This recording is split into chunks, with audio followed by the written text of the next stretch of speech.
Merci beaucoup à toutes et à tous d'être présents aujourd'hui pour cette réunion d'information sur le doctorat professionnel en santé publique. Cette première réunion d'information qui se tiendra donc en présence de notamment Jean-Louis Denis, qui est le responsable du programme et professeur à l'École de santé publique de l'Université de Montréal.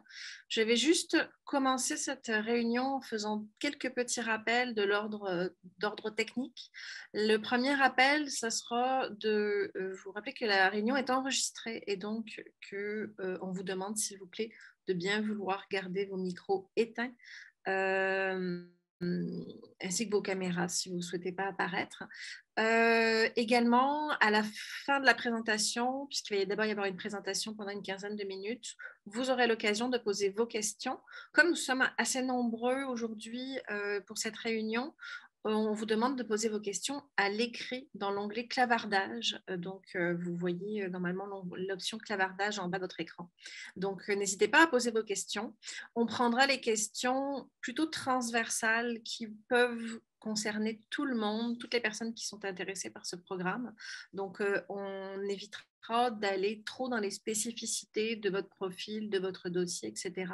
Mais quand bien même, on sera très heureux de pouvoir vous répondre à vos interrogations. Et également, Michèle Rivard, la vice-doyenne aux études de l'École de santé publique, qui est ici pour cette réunion d'information. Je vais tout de suite laisser la parole à M. Jean-Louis Denis. Oui, bonjour, bienvenue, puis merci d'être là en grand nombre.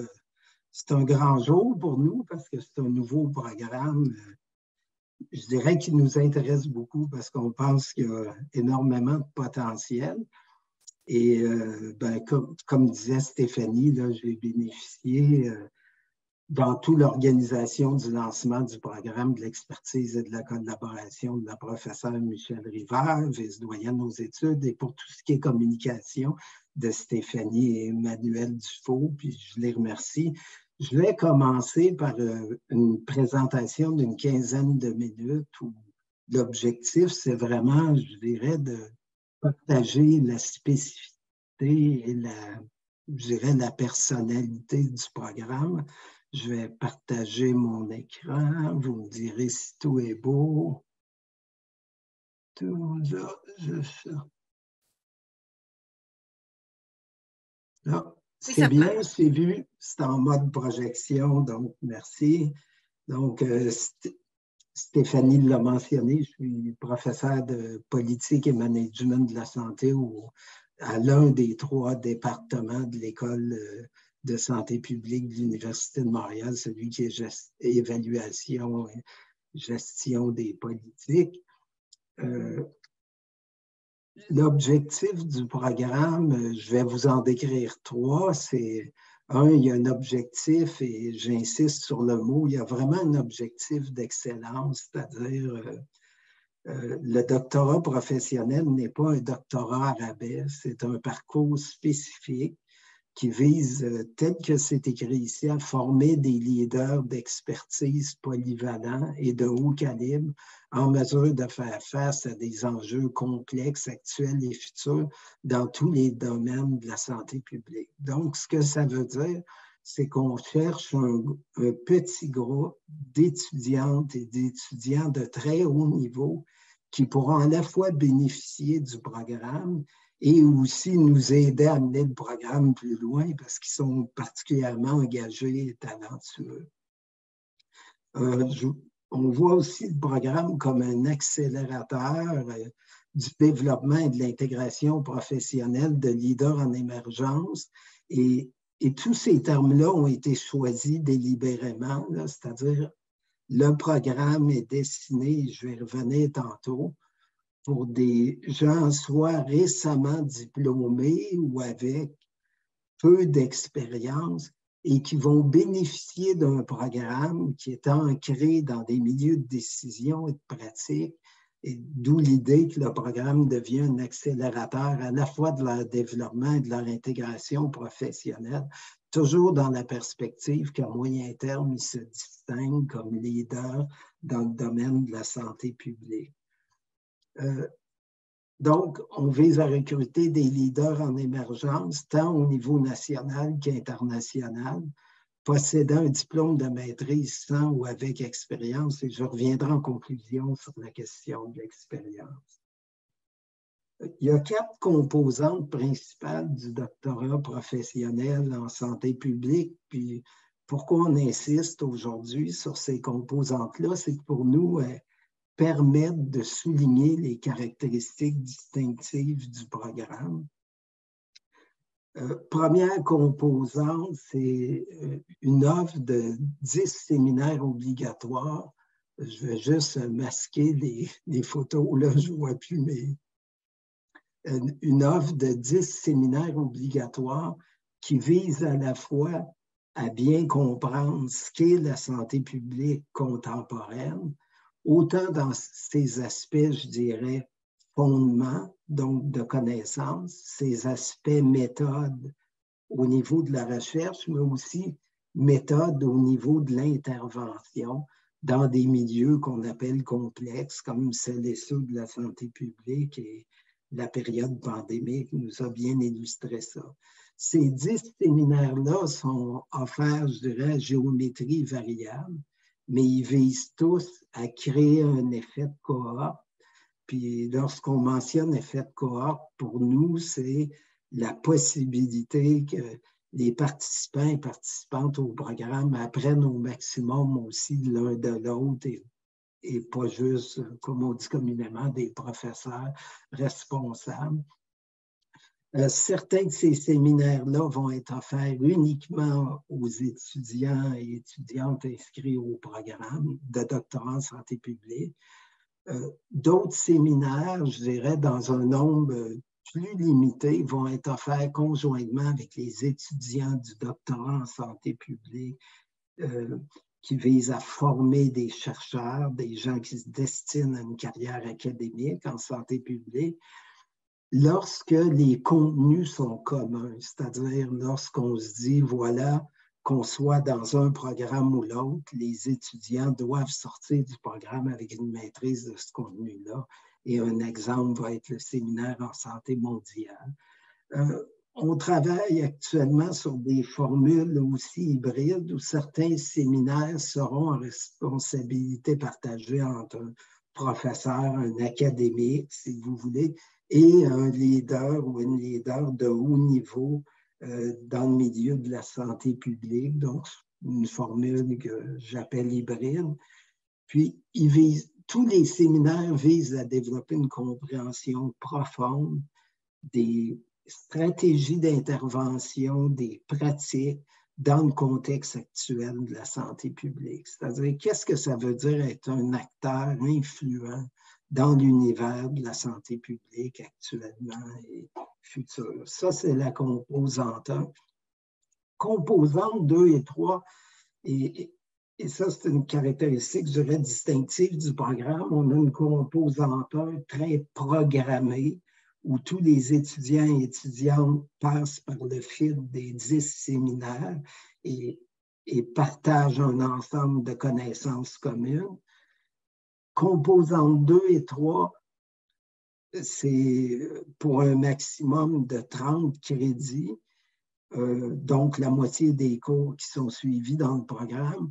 On vise beaucoup de sur-mesure, c'est-à-dire que les étudiants et étudiantes puissent piger dans des cours autant de connaissances, de méthodes de recherche ou d'intervention selon la problématique qui soit traitée dans leur essai doctoral, et j'y reviendrai, pige dans une banque de cours qui est ouverte, que ce soit à l'École de santé publique, dans l'ensemble des programmes gradués de l'Université de Montréal ou même ailleurs, avec l'approbation de la direction du programme. Mais on vise vraiment ici à ce que les étudiants choisissent en partenariat avec nous ce qui convient mieux à leur développement à l'intérieur du doctorat professionnel.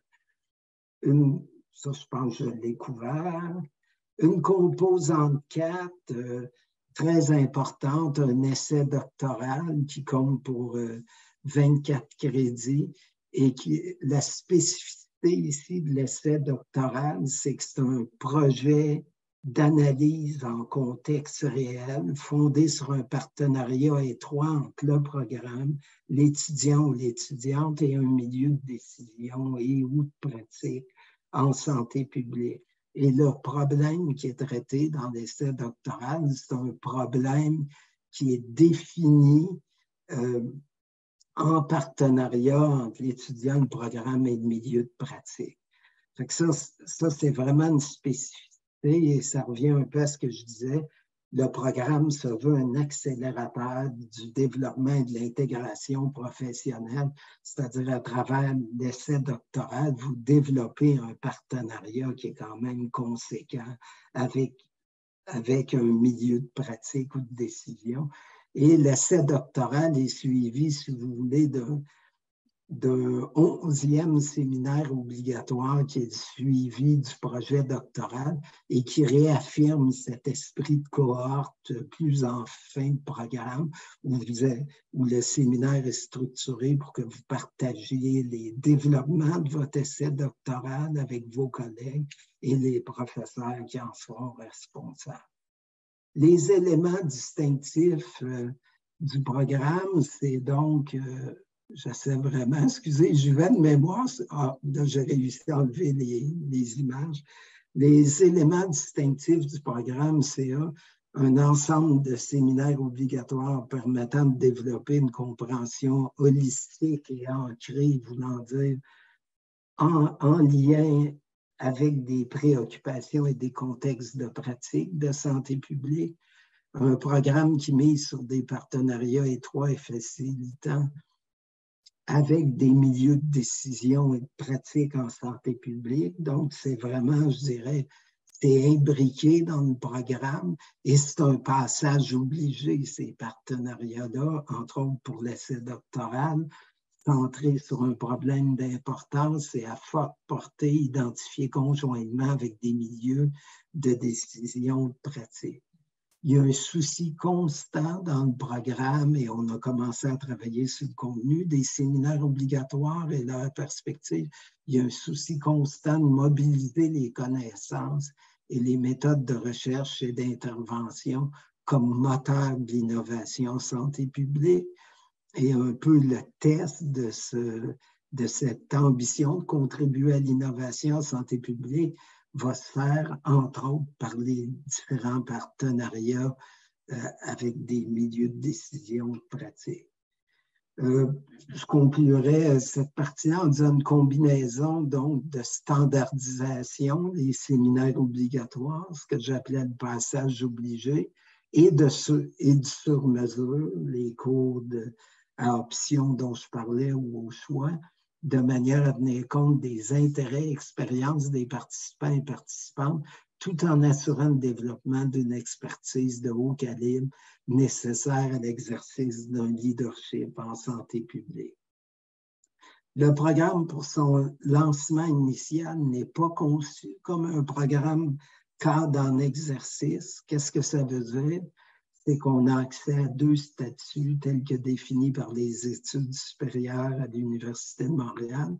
Un statut plein temps où les participants et participantes s'acquittent, si vous voulez, de l'ensemble des cours obligatoires sur une période de 2 ans à temps plein, si j'exclus le séminaire entourant l'essai doctoral, ou sur 4 ans.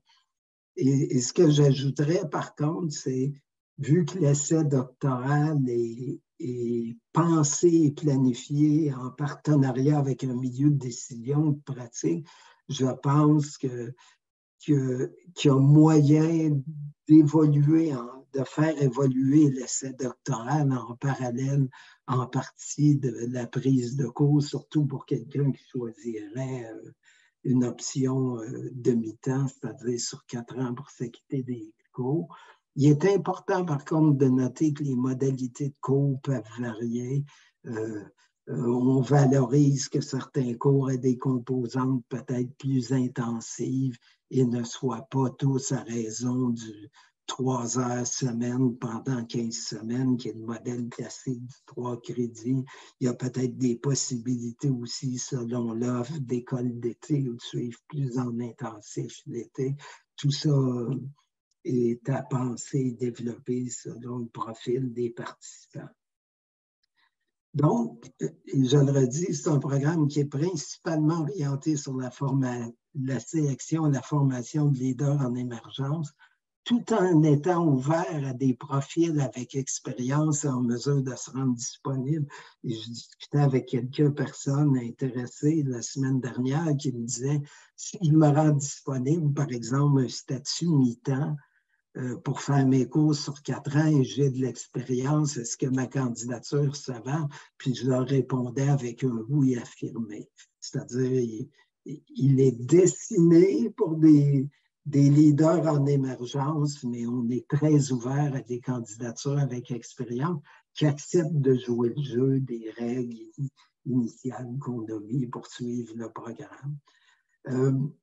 Stéphanie et Emmanuel vont partager avec vous dans la discussion où c'est déjà fait un lien direct qui vous amène à l'admission à l'Université de Montréal et à la structure du programme et ainsi de suite.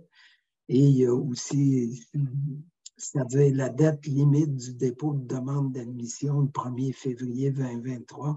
Je vous encourage à faire votre demande le plus tôt possible.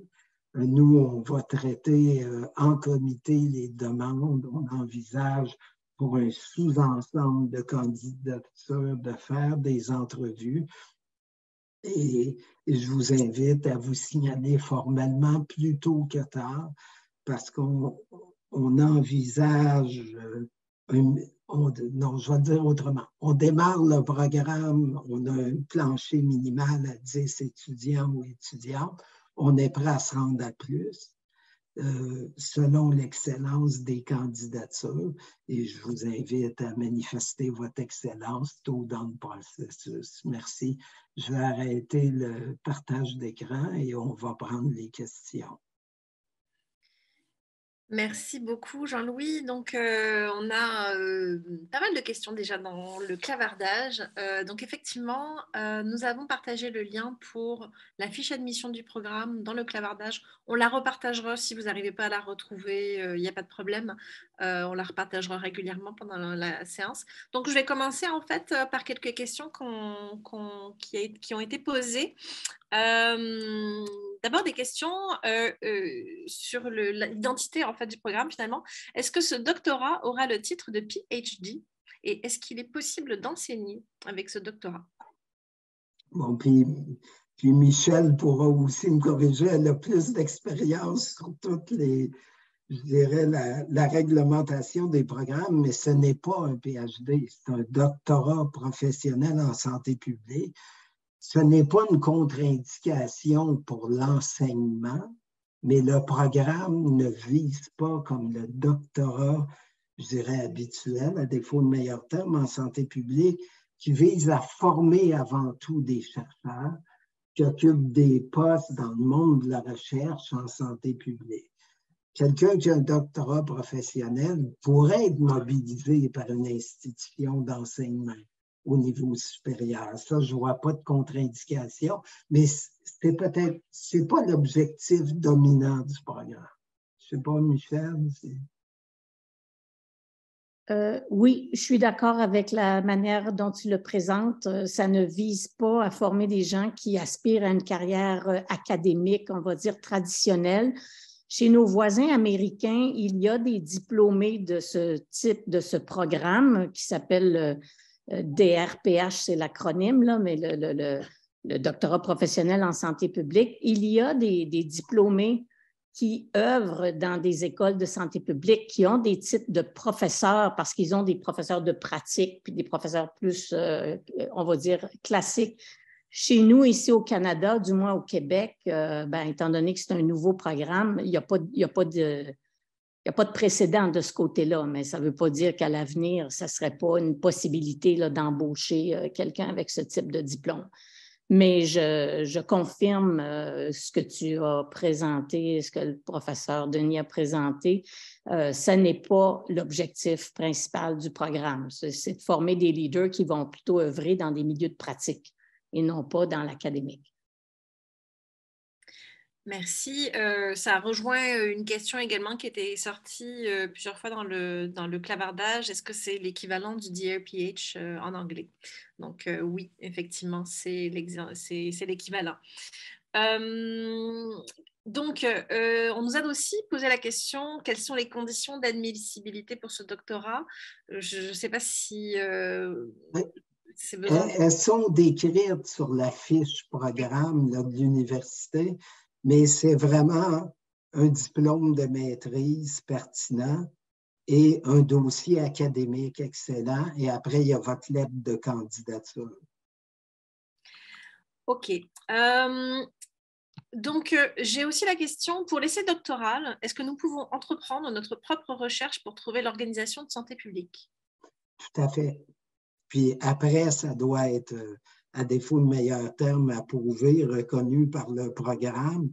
On espère que ça va se faire en partenariat avec le programme. Ça doit se faire en partenariat avec le programme. Mais il y a, je veux dire, lorsqu'on utilise le terme leader, on réfère aussi à votre capacité de prendre des initiatives, clairement. Merci. On a eu plusieurs questions pour l'existence de bourses. Existe-t-il une bourse particulière? Aussi, est-ce que les étudiants internationaux peuvent quand même avoir la bourse d'exemption pour ce programme? Est-ce que c'est valable? Donc, un petit point sur le financement finalement. Pour la bourse d'exemption, je vais laisser Michel répondre. C'est une très bonne question sur les bourses classiquement disponibles, par exemple au Canada, des IRSC ou du Fonds québécois de recherche en santé, se destinent à un programme de doctorat classique PhD en recherche. Ce qu'on a à date dans nos poches, c'est une possibilité à 10 personnes admises méritantes de donner une aide de démarrage de 10 000 $ canadiens pour 10. Et selon la qualité des candidatures, on va essayer d'étendre cette enveloppe-là. Ensuite, ce que je dirais, puis c'est notre première expérience, hein, ce n'est pas la seule université qui a fait ça. Il y a une tradition forte en milieu anglo-saxon, particulièrement américain, de ce type de doctorat-là. Et je sais que c'est une question qui est passée.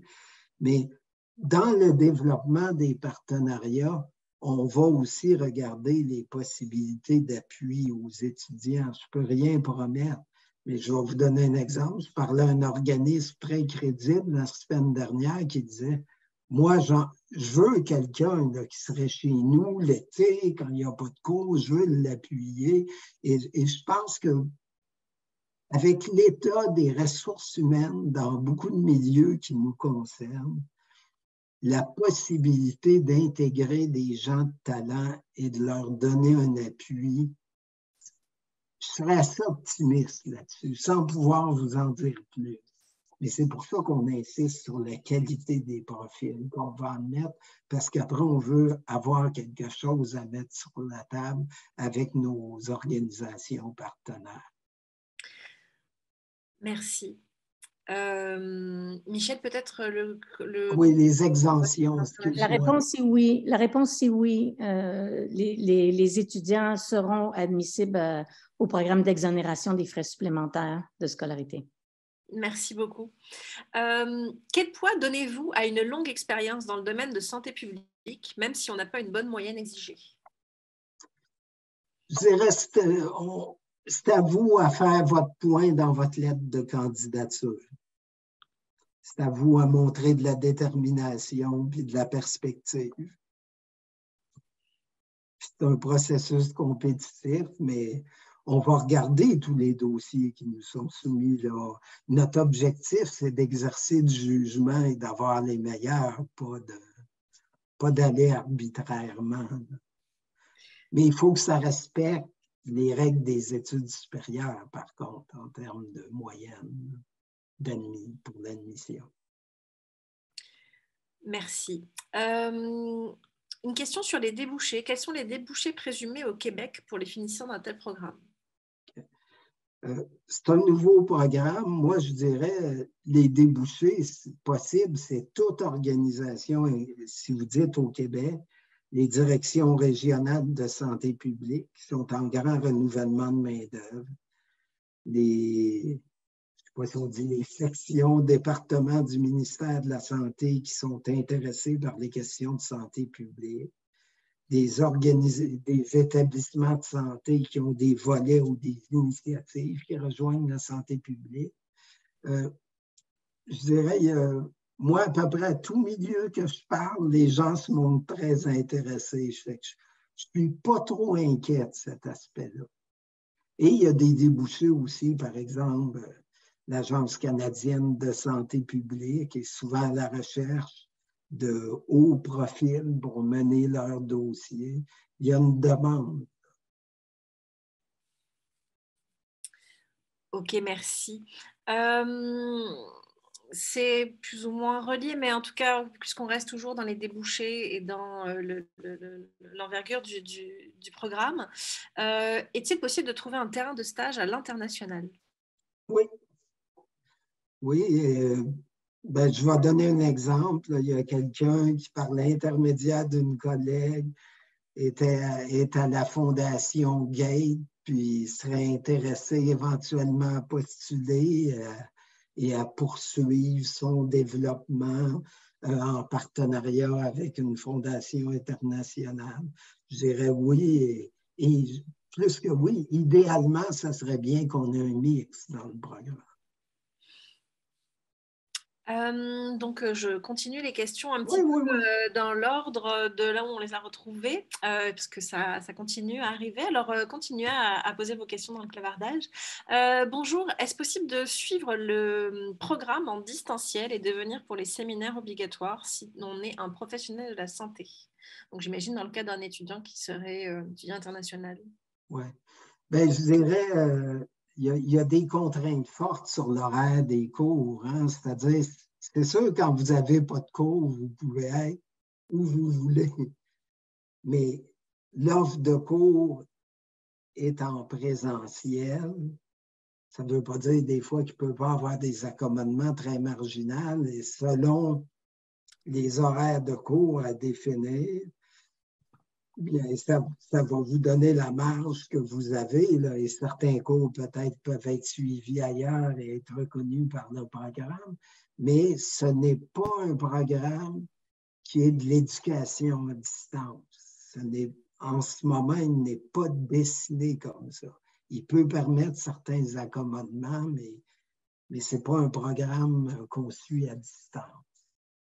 Je me permets juste une petite rectification. Je pense qu'effectivement, ce n'était pas tellement pour la vision d'étudiant international, c'était surtout pour quelqu'un effectivement qui était professionnel de la santé et qui ne pouvait pas forcément je pense que quelqu'un qui est très engagé professionnellement, il y a la formule des cours sur 4 ans. Et entre les cours à l'université, pas juste ce programme-là, vous pouvez être où vous êtes, là. Mais ça prend une disponibilité. C'est important de voir que c'est un diplôme de 3e cycle, là, de doctorat. Fait qu'il y a des exigences, là. Merci. Donc, une autre personne qui nous demande « Bonjour, je me demandais s'il y a possibilité de faire une co-tutelle, si cela existe pour le DRPH, pour les séminaires. » On ne s'est pas posé la question, Michel? En effet, on ne s'est jamais posé cette question. Je ne suis pas capable de répondre de façon ferme. Ça resterait à investiguer si la co-tutelle est possible. Ça existe pour les programmes de doctorat de recherche, les PhD. Je ne sais pas si c'est une formule qui serait possible pour le doctorat professionnel. Par contre, pour l'essai doctoral, ça prend un ou une leader de milieu de pratique qui vous parraine. Fait que c'est comme, je dirais, le mot co-tutelle est trop fort, mais c'est un encadrement à la fois académique et à la fois en milieu de pratique. OK. Justement, une question qui a un peu attrait à ça. Le projet doctoral peut-il être réalisé dans un SUS sur un thème en santé publique, mais dans une équipe qui n'est pas nécessairement une direction de santé publique? Tout à fait. Tout à fait. Puis ça fait partie des discussions qu'on aura dans le programme sur la définition des orientations de l'essai doctoral. Et ça me permet de mentionner que vous n'avez pas à spécifier, à fournir un résumé de votre futur essai doctoral dans votre demande d'admission. Vous pouvez dire dans votre lettre de candidature le domaine, qu'est-ce qui vous intéresse, ce qui est déjà présent pour vous, mais après, c'est une activité de développement du programme et il n'y a aucune contre-indication, CCIUS, ministère, organisme non gouvernemental, fondation, en autant que ça répond aux objectifs. Merci. Justement, puisqu'on parle de l'essai doctoral, il y a une personne, peut-être quelques personnes qui ont demandé si on pouvait expliciter un petit peu sur la nature de l'essai doctoral. Ben, c'est une bonne question. Je vais répondre en faisant une comparaison. Dans un programme PhD classique, on va souvent être devant une thèse qu'on appelle en anglais « curiosity driven », c'est-à-dire l'étudiant ou l'étudiante avec son ou sa directeur de recherche poursuivre un problème, peut être appliqué ou non, mais donc le premier critère, c'est que ça les intéresse scientifiquement.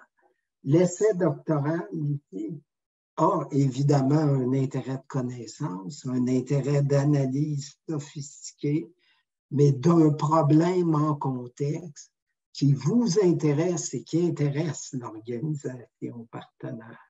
Donc, ça pousse ce qu'on pourrait appeler la logique d'une recherche appliquée, mais aussi d'une analyse en partenariat avec un milieu de pratique. Après, la forme de l'essai doctoral, mais évidemment, il faut qu'il y ait une mobilisation de connaissances, une méthode, une analyse en contexte, des résultats et, très important, des recommandations pour, je dirais, accommoder la situation, le problème auquel vous vous êtes intéressé. Très bien, merci.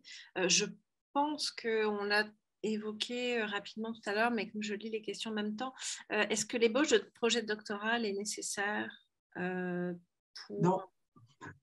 Voilà. Pour l'admission, non. Voilà. Comme je dis, dans votre lettre de candidature, vous pouvez valoriser en exposant vos motivations si vous avez des intérêts très spécifiques, mais on ne demande pas de résumé de l'essai doctoral. Merci. Qu'est-ce que la scolarité mi-temps implique comme charge de travail par session? Par exemple, combien est-ce que ça représente de crédits, de cours, etc.? Bien, diviser 60 crédits de cours en 4 ans, donc l'équivalent de 15 crédits par année. Trois crédits correspondent généralement à peu près à 45 heures d'enseignement, plus le travail qui accompagne ça. Je ne sais pas, Michel, s'il y a moyen de décrire ça mieux. Non, ben c'est à peu près ça, là, pour ceux qui sont moins familiers là, avec les crédits universitaires au Québec. Un cours de 3 crédits, ça se décline souvent, oui, en 45 heures d'enseignement, on va dire, puis 90 heures, le double de travail personnel. Donc, on dit qu'un cours de 3 crédits, c'est 135 heures, par exemple, réparties sur un trimestre de 4 mois. Alors, ça veut dire qu'un étudiant à demi-temps dans le programme qui fait 2 cours par trimestre, il faut qu'il ait la disponibilité de temps pour consacrer 135 heures fois 2 durant son trimestre à ses études. Alors, il ne peut pas poursuivre, autrement dit, son travail à temps plein et être inscrit à 2 cours. Là. Ça ne peut pas fonctionner. Alors, même à demi-temps, il faut être quand même déchargé là, un peu professionnellement là, de ses obligations. Je ne sais pas si ça donne les précisions nécessaires. Et les personnes qui m'ont contacté, qui correspondaient à un profil très engagé professionnellement, ils arrivaient vite à la conclusion de dire peut-être mi-temps serait bien pour moi. Ça représente à peu près, je ne sais pas, moi, 5 cours, mettons 5 cours année. Et je vois qu'il faudrait que je discute avec mon employeur d'accommodement, ce qui n'est pas la même chose que sortir de son emploi, là, on s'entend. Merci beaucoup. Est-ce qu'il sera possible de commencer le programme à l'hiver 2024 et non pas à l'automne 2023? Ben, il n'est pas construit comme ça. Il y a deux séminaires obligatoires à l'automne, puis vraiment, là, la partie que j'appelais standardisée, c'est un passage obligé, ça se fait dans l'ordre et on vise un effet de cohorte aussi au maximum, tout au moins chez ceux qui sont plein temps. Fait qu'on ne prévoit pas à le mettre à l'hiver. C'est soit pour l'automne 2023 ou l'automne 2024. Merci. Plusieurs personnes nous ont posé la question, je ne sais pas si ce qu'on a dit sur les thèses doctorales pouvait les renseigner. Est-ce que nous avons besoin de trouver un directeur ou une directrice de recherche pour le travail dirigé final? Pas avant d'être admis dans le programme. Oui, dans le programme, mais ça va être, comme je disais, un rôle entre la direction du programme, les académiques qui enseignent, les milieux de pratique, et vous aussi, selon ce que vous manifestez comme orientation, préférence. Fait qu'on ne vous demande vraiment rien à ce niveau-là pour l'admission. Et j'ai vu passer juste une question qui me semble importante. Est-ce qu'on privilégie les pleins temps ou les mi-temps? Je vous dirais qu'on ne sait pas. Ce qu'on privilégie, c'est avoir les meilleurs.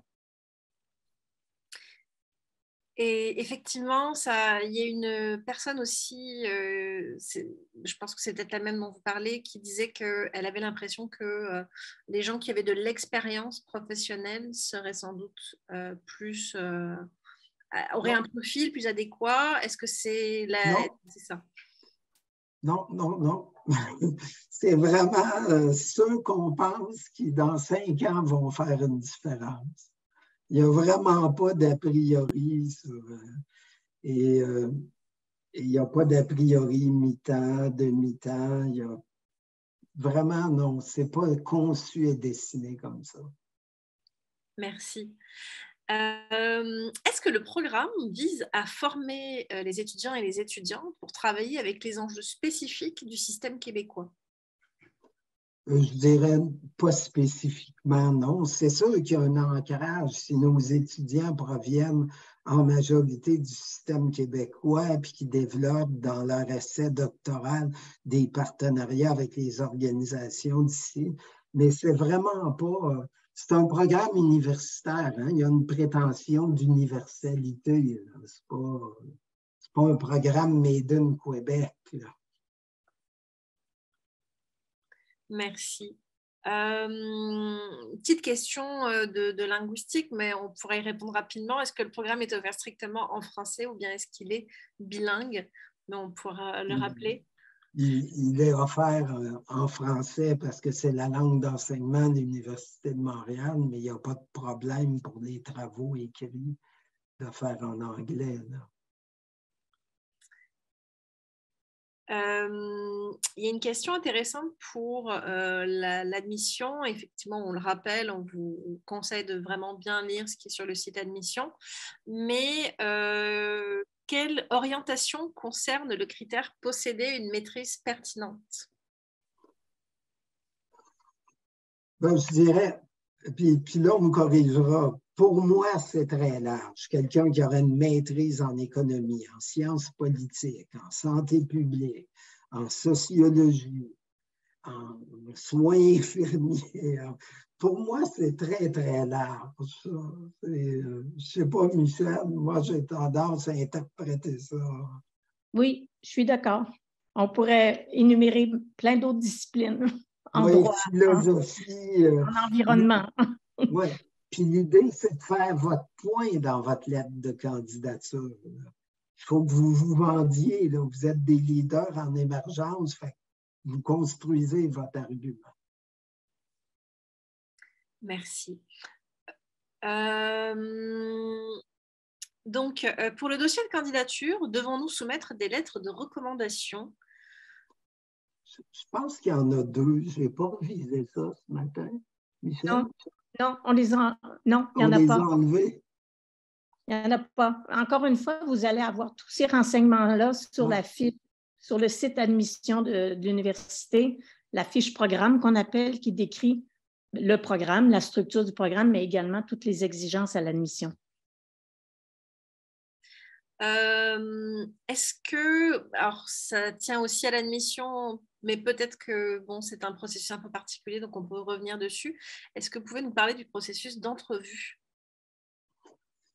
Le processus d'entrevue, ça vise à partir de votre dossier, à demander certaines clarifications s'il y a lieu, puis à vous entendre un peu pour voir ce qui ressort de la conversation, votre perspective, pourquoi on vous choisirait, pourquoi vous nous choisissez comme programme. C'est sûr que le dossier est important. Merci. Alors, on a légèrement parlé de ça, mais quels sont les domaines de spécialisation et ou les organismes partenaires? Je pense que c'est les organismes partenaires, pour moi, bon, il y a 2 registres. Il y a le registre à travers nos séminaires obligatoires. Selon les professeurs, les leaders du milieu impliqués, vous allez voir, vous allez être en dialogue avec des milieux de pratique. Après, il y a l'organisme partenaire de votre essai doctoral. Puis ça, c'est tout ce qui fait du sens en santé publique. Là. Il n'y a aucune norme là-dessus. Vous pouvez dire, moi, je suis en stage au bureau régional de l'OMS, Moyen-Orient, et ça m'intéresse et je fais ça comme dans un CIUS, comme il y a vraiment... Et ça, on est capable de regarder ça au niveau du programme. Il n'y a pas de contre-indication en autant que ça permet d'atteindre les objectifs. Merci. Une question, est-ce que ce programme est valide et reconnu finalement à l'extérieur du Québec et aux États-Unis? Tout diplôme doctoral d'une université reconnue est reconnu partout. Il n'y a pas vraiment d'autres réponses. Là. Il y a une tradition anglo-saxonne plus forte sur les doctorats professionnels. Donc, mais c'est comme tout diplôme de l'Université de Montréal ou de McGill ou d'ailleurs, c'est reconnu, je dirais, universellement. Je n'ai jamais vu un diplôme non reconnu. Merci. Je vais juste faire un petit rappel parce qu'il y a pas mal de questions sur les possibilités pour les étudiants internationaux, les possibilités de bourse pour les étudiants internationaux ou les conditions d'admission. Sur le site admission, il y a les conditions d'admission propres au programme et normalement, en fait, vous pouvez accéder à l'information selon votre statut. Si vous êtes si vous êtes un résident permanent ou un citoyen canadien, si vous êtes un étudiant international. Et par pays, vous devriez être capable de voir le coût des études, les spécifications au niveau administratif, etc. Donc vraiment, vraiment, consulter le site internet de l'admission et explorer aussi le site internet des études supérieures, etc. Si vous avez des questions d'ordre général sur quand je veux faire des études au 3e cycle à l'Université de Montréal, quelles sont les conditions si je viens d'Europe ou d'Afrique ou d'Amérique du Sud, n'hésitez pas à consulter ces ressources-là qui vous seront précieuses puisqu'on ne peut pas rentrer dans le détail pour chacune. Je pense qu'il y a des questions. Il y a une question, pouvez-vous nous en dire plus sur le plan de financement du programme? Mais je pense que c'est peut-être les questions de bourse qu'on a vues tout à l'heure. C'était la réponse qu'on avait sur les questions de bourse. Michel a souligné que sur demande et si c'est reçu, il peut y avoir des bourses d'exemption de frais de scolarité.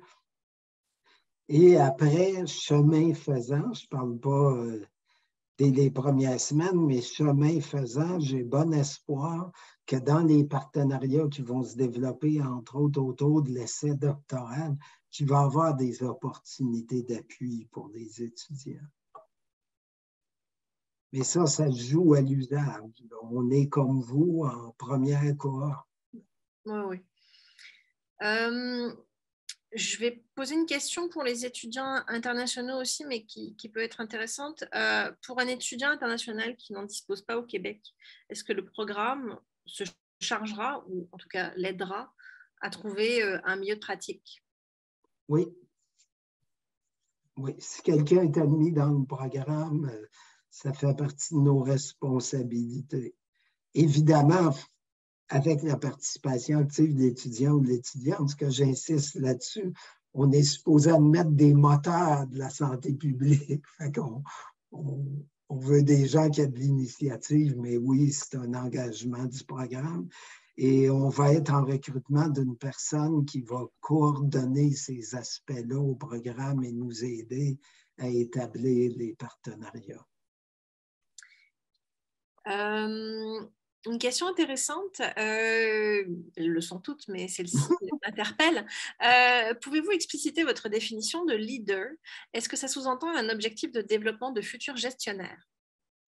Non, pas nécessairement. Pour moi, c'est des gens qui font une différence, puis c'est très en ligne avec, je dirais, les travaux contemporains sur le leadership. Il y a des gens qui vont avoir des postes de décision de gestion formelle, d'autres qui vont être contractuels, mais piloter des dossiers importants avec des impératifs de résultats dans des milieux, je dirais, d'intervention très exigeants.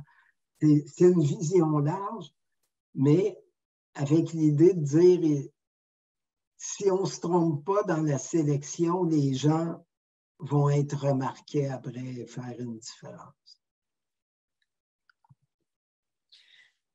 Merci. J'ai une question aussi un petit peu différente. À qui... Oh, je pense qu'il y a une personne qui... On lui a répondu en privé. Bon. C'était savoir si on fait partie d'une organisation de santé publique intéressée à accueillir des étudiants de ce programme. Est-ce qu'on pouvait contacter l'école et qui? Donc, oui, voilà.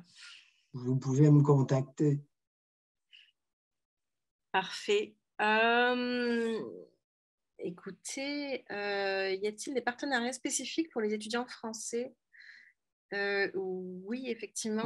On va répéter ce qu'on a dit, hein, c'est que si vous êtes étudiant français, vous inscrivez au programme, puis vous dites, moi, je veux faire ça avec l'ANAP ou la HAS en France, il n'y a aucun problème, au contraire.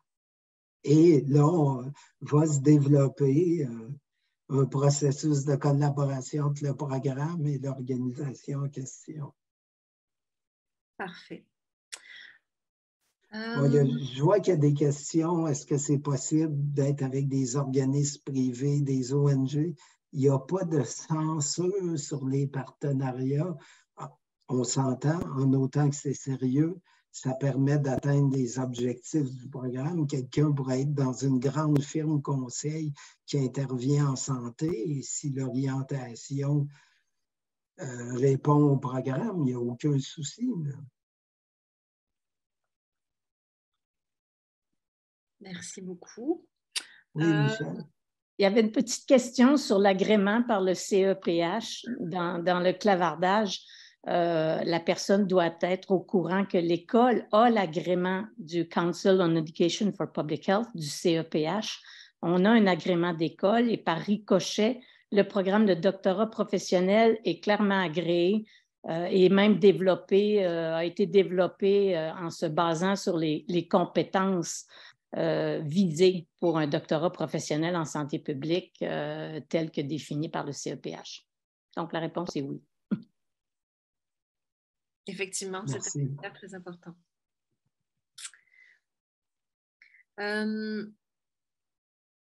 Une question intéressante. Est-ce qu'on peut s'affilier à une organisation qui n'intervient pas directement en santé, mais plutôt sur des déterminants de la santé?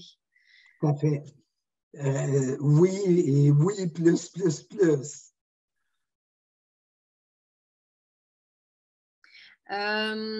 J'ai une personne qui m'a posé une question en message direct, mais ça peut être intéressant.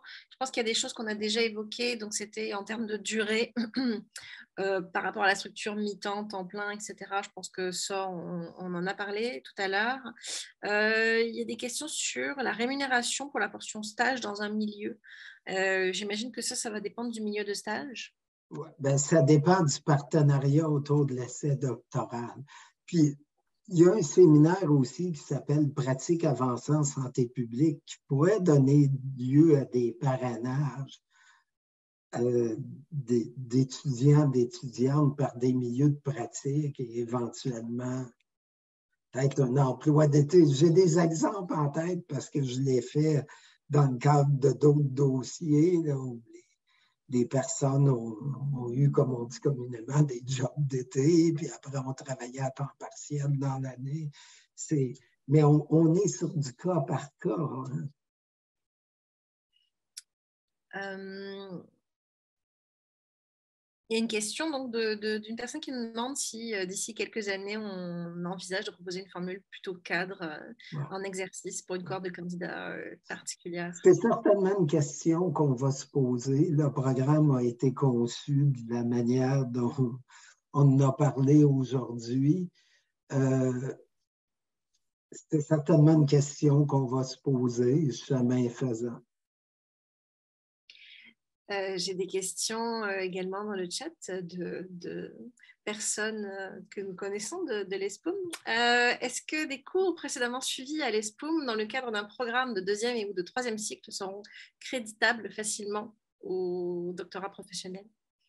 Ben, là, puis Michel me corrigera, je pense qu'un cours de 3e cycle pertinent qui n'a pas été mobilisé dans le cadre d'un autre diplôme pourrait éventuellement être reconnu dans le programme. Michel, est-ce que ça fait du sens?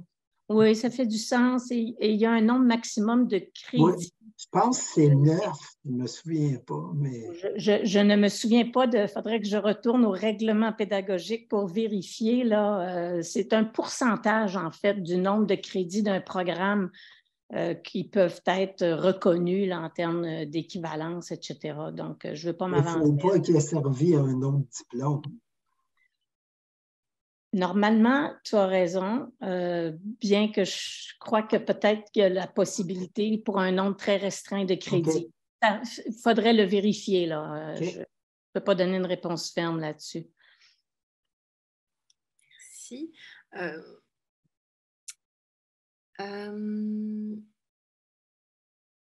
Donc, effectivement, on vous rappelle que la date pour déposer votre dossier d'admission, pour l'instant, est au 1er février, n'est-ce pas?